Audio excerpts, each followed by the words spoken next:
चलो देख लीजिए, आज का क्वेश्चन है डिराइव रेडबर्गस फार्मूला।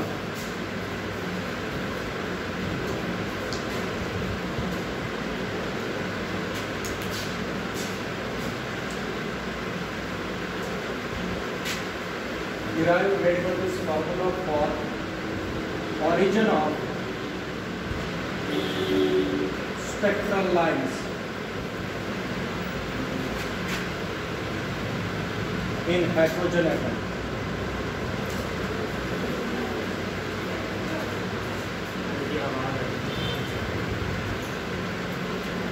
देखो क्वेश्चन बेटा, आप लोग लिखो नहीं और सिर्फ समझो। Derive Rydberg's formula for origin of spectral lines in hydrogen atom. एक फॉर्मूला है जो हमने निकाली हुई है कल, आप लोगों ने देखा भी होगा, that is energy of an electron in nth orbit, जिसमें मैंने एनर्जी, जब मैंने एनर्जी निकाली of an electron in nth orbit, ज़बानी याद रखो, that is E is equal to minus 13.6 upon n square electron volt. Electron volt वो मैंने निकाली। आप लोग देख सकते हो, आप लोगों ने आज का जो काम किया होगा, इसमें मैंने वो वैल्यू लगा के निकाला था। ये energy of an electron in nth orbit. ये क्वेश्चन जो है मैथमेटिकल क्वेश्चन होते हैं, इनको रख कर निकाला करो एक बार, तुम लोग निकालते नहीं। अब इसी से निकलेगी derive Rydberg's formula, Rydberg formula for origin of spectral line. बिल्कुल इजी, तभी ज़बानी याद होगी आधे घंटे में। सबसे पहले आप लोगों को क्या लिखना है, we know energy of an electron in Bohr stationary orbit is given. कैसे लिखोगे पहला, we know energy of an electron in Bohr stationary orbit is given, that is, इधर देख लीजिए अच्छी तरीके से, E is equal to E शाबाश minus 2 pi square m k square z square e raised power 4 upon n square h square. This is equation number first, where m is mass of electron which is revolving around the nucleus in circular orbit. K is constant, almost constant, and its value is 9 into 10 raised power 9. Then Z is atomic.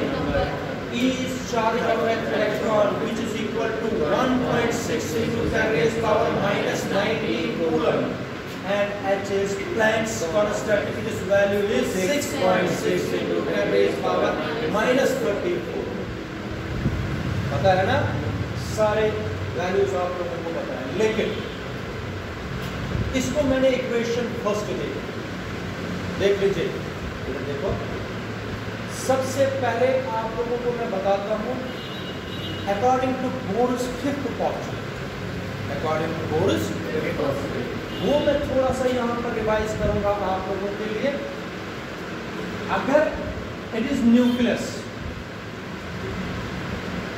Nucleus के around first orbit और nucleus के around this is second orbit, फिर third, फिर fourth, फिर fifth. अगर electron इस orbit पर है, सेकंड ऑर्बिट में n is equal to 1, n is equal to 2, n is equal to 3, this is second orbit. Wave का इधर देखो, दिस इज सेकंड ऑर्बिट। अगर इलेक्ट्रॉन इस ऑर्बिट में है, इस ऑर्बिट पर इसकी एनर्जी है E2, when the electron is in second orbit, the energy of the electron is represented by, बिल्कुल ठीक, कोई प्रॉब्लम तो नहीं, क्या मैंने बोला, when the electron is revolving in second orbit, its energy is E2, ठीक है। If the electron is revolving around the nucleus in first orbit, then its energy is E1, its energy is E1। एक चीज और ये मैंने पढ़ाया हुआ है फिफ्थ पॉस्टुलेट में, When an electron jumps from any higher orbit to lower orbit, it loses energy. It loses energy. When it loses energy in the form of discrete packets or bundles called photons. जब electron jump करेगा किसी higher orbit से lower orbit पर, electron क्या करेगा? Loose किसमें? In the form of discrete packets or bundles. That packets or bundles is called photons. The energy of the photon is represented by E is equal to h nu. बिल्कुल ठीक. E is equal to h nu. Where h nu is the energy of photon. Where E is the energy of photon. आप लोगों को 1-2 दिन लगेंगे adjust होने में, फिर आप लोग कंटिन्यू उसी तरीके से बताओगे. Where E is the energy of photon. E is equal to h is Planck's constant, nu is the frequency of the photon. Nu is the frequency of the photon. शाबाश. इस पर अलग एनर्जी होती है, इस पर अलग एनर्जी. मैं एग्जांपल बताऊंगा. ये एनर्जी नहीं होती है, एग्जांपल आप लोगों को समझाने के लिए, क्योंकि मुझे एनर्जी निकालनी है आगे. एनर्जी लेवल डायग्राम वो मैं निकाल के दूंगा. लेकिन मान लीजिए इस पर एनर्जी है 10 इलेक्ट्रॉन वोल्ट. ये नहीं है, लेकिन समझाने के लिए इसका इधर देखो 10 इलेक्ट्रॉन वोल्ट. ये मोबाइल नहीं है आप लोगों का, जहां मर्जी है मोबाइल आप पास रखा है चले गए वहां. इस पर 10 इलेक्ट्रॉन वोल्ट है, क्या है? और जब इलेक्ट्रॉन इधर ऑर्बिट पे, मान लीजिए इसकी यहाँ पर 4 इलेक्ट्रॉन वोल्ट एनर्जी होगी. अब देखो इसमें यहाँ पर इलेक्ट्रॉन की कितनी एनर्जी है? 10 इलेक्ट्रॉन. इनर ऑर्बिट में कितनी है? आप सुनो, अगर इलेक्ट्रॉन जंप करेगा कहां से कहां? सेकंड ऑर्बिट से फर्स्ट ऑर्बिट में. इसको घूमने के लिए एनर्जी कितनी चाहिए? 4 इलेक्ट्रॉन. कितनी? इसके पास है कितनी? तो इसका मतलब ये लूज कितनी करता है? हाँ, वो 6 कहां जाएगी? बाहर आएगी. इन द फॉर्म ऑफ हाँ, it loses energy in the form of photons. कौन? लक्ष्य बताओ. Electron. When it jumps from higher orbit to lower orbit, then it loses energy. It loses energy in the form of photons, which is equal to the और h nu किसके बराबर होगी? Difference of the two energy levels. Difference of the two energy levels. That is शाबाश. E2 minus E1 is equal to h nu. E2 minus E1 is equal to h nu. This is called the Bohr's fifth postulate.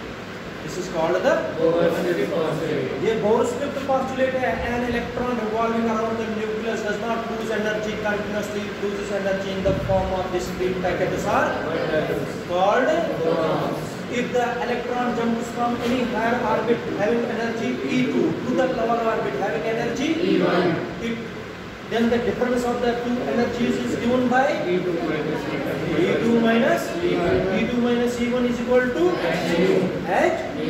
इसको बोलते हैं कौन सा postulate? कौन सा postulate?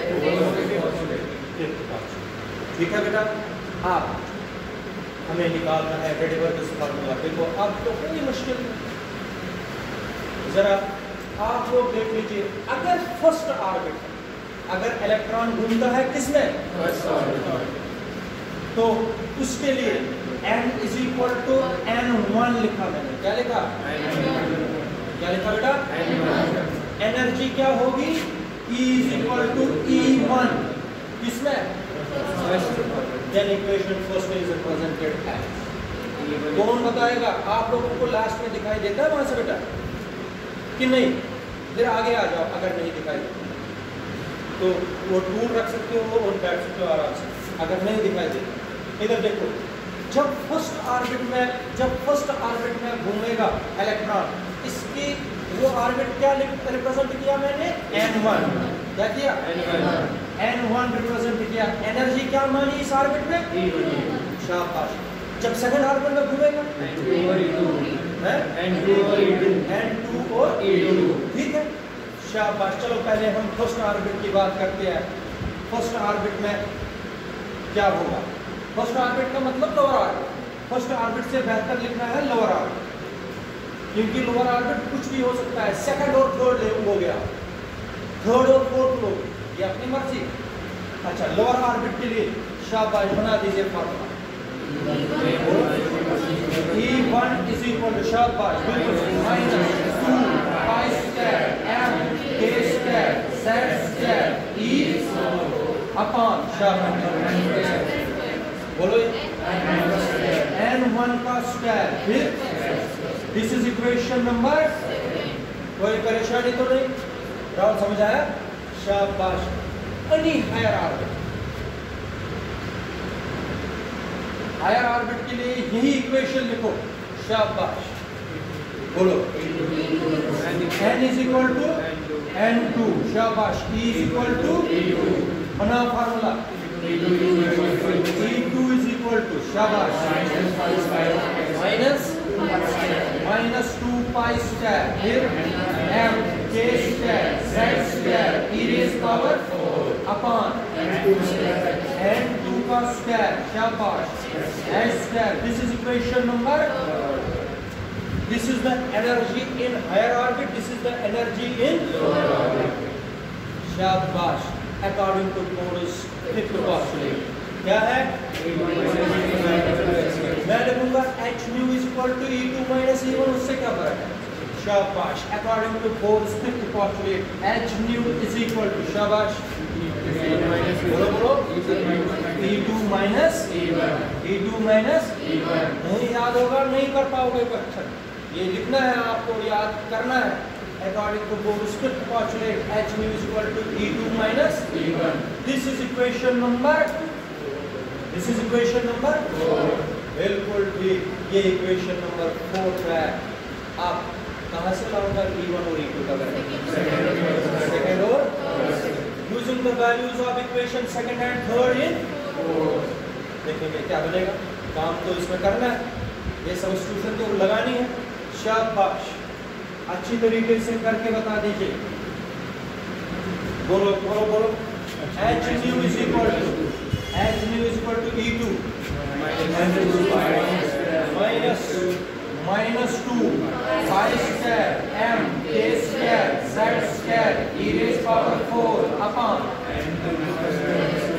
n2 का square h square minus,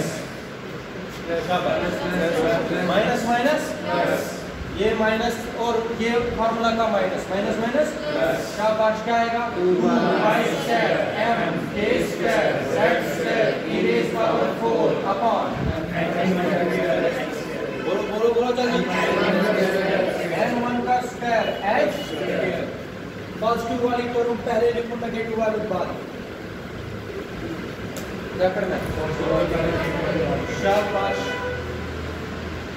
शाबाश, फटाफट, h nu is equal to 2, positive वाली पहले, नेगेटिव वाली बाद में, 2 pi square m k square z square e raise power 4 upon n1 का स्क्वायर h स्क्वायर माइनस, बोलो बोलो, 2 pi square m k square z square e raise power 4 upon n2 का square h square, ठीक है, शाबाश, निकालो काम, बैठ, शाबाश, 2 pi square m k square e raise power 4 upon h2 और h का स्क्वायर बाहर निकल जाएगा बेटा कि नहीं? शाबाश, कॉमन निकाल दीजिए, सिर्फ रहेगा n1 स्क्वायर और हो गया 2 pi square m k square z square e raise power 4 upon h square, समझ आया? यहाँ पर ऐसे ब्रैकेट 1 अपॉन n1 का स्क्वायर, क्योंकि डिनोमिनेटर में टर्म है, माइनस 1 अपॉन n2 का स्क्वायर, बिल्कुल ऐसे, कोई परेशानी तो नहीं? समझ आया? h को नीचे लाओ,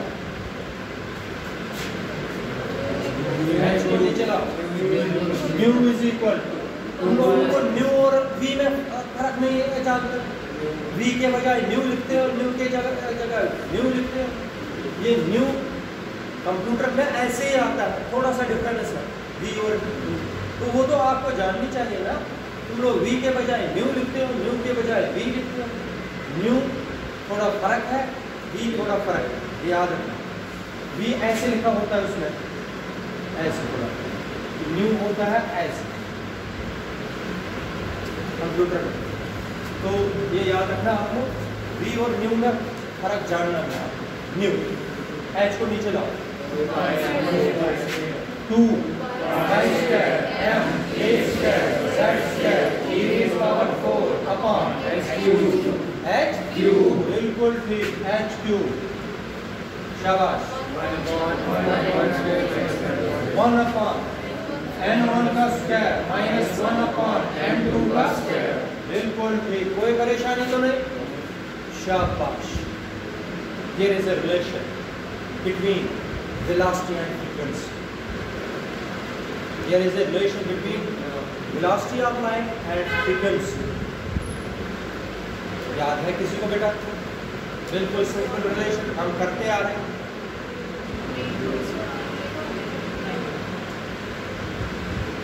Velocity of light relation. Velocity of light is represented by c.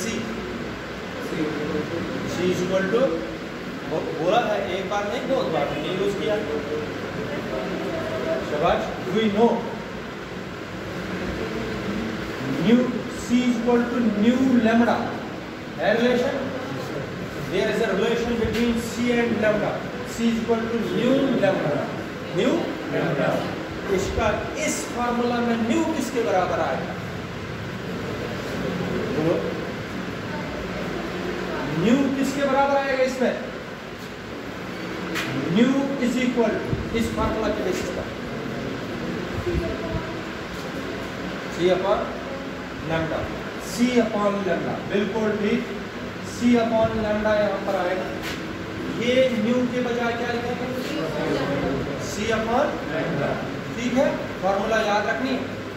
c upon lambda is equal to, शाबाश, बाकी तरफ इसी तरह 2 pi square m a square z square e raise power upon h cube, bracket में क्या आएगा? 1 upon n1 का square minus 1 upon n2 का स्क्वायर, ठीक है, ठीक है, ठीक है। c को नीचे लाओ, c को नीचे लाओ, 1 upon lambda, 1 upon lambda, reciprocal of wavelength, reciprocal of wavelength is equal to, शाबाश, 2 pi square m a square z square e raised power 4 upon c h cube, c h cube, शाबाश, 1 upon n1 का square minus 1 upon n2 का square, formula बन रही। यहाँ तक कोई परेशानी तो नहीं? बोर्ड पे मुझे मिटाना है, वरना दूसरी बार भी समझाना पड़ेगा मुझे। तुम लोग मुझे बताओ, यहाँ से यहाँ तक कहीं पर भी प्रॉब्लम है, मैं दोबारा समझाऊँ, ठीक है? यहाँ से समझ आया कि नहीं? कर सकते हो आप भी? अच्छी तरीके से समझ लीजिए, कहीं पर डाउट नहीं रहना चाहिए। 1 upon lambda, 1 upon lambda is equal to nu bar. Reciprocal of wavelength is called wave number. Reciprocal of wavelength is called, इसको बोलते हैं wave number। क्या बोलते हैं? क्या बोलते हैं? Wave number. The number of waves produced per second या per unit length, per second, the number of waves produced per unit length, yeah, the number of waves produced in unit length is called wave number. What is wave number? The number of waves produced per unit length. Per unit length, it is called wave number. Nu bar क्या है? Wave number. Nu bar is actually the reciprocal of wavelength. Nu bar is the reciprocal of wavelength. Wavelength का reciprocal को क्या बोलते हैं? Nu bar is called wave number. Define wave number. The number of waves produced per unit length. एक unit length में कितने waves produce होती है उसको बोलते हैं वेव नंबर। वेव नंबर का यूनिट होता है, क्या होगा? वेव नंबर का क्या यूनिट होगा? वेव नंबर का वेव लेंथ का मीटर। मीटर ऊपर जाएगा तो क्या बनेगा? मीटर क्या होता है इसका यूनिट? मीटर। वेवलेंथ का मीटर तो ऊपर जाएगा, मीटर तो क्या बनेगा? शाबाश। वेव नंबर यहाँ पर लगाओ, बोलो बोलो। New bar is equal 2 pi square m a square z square e raised power 4 upon ch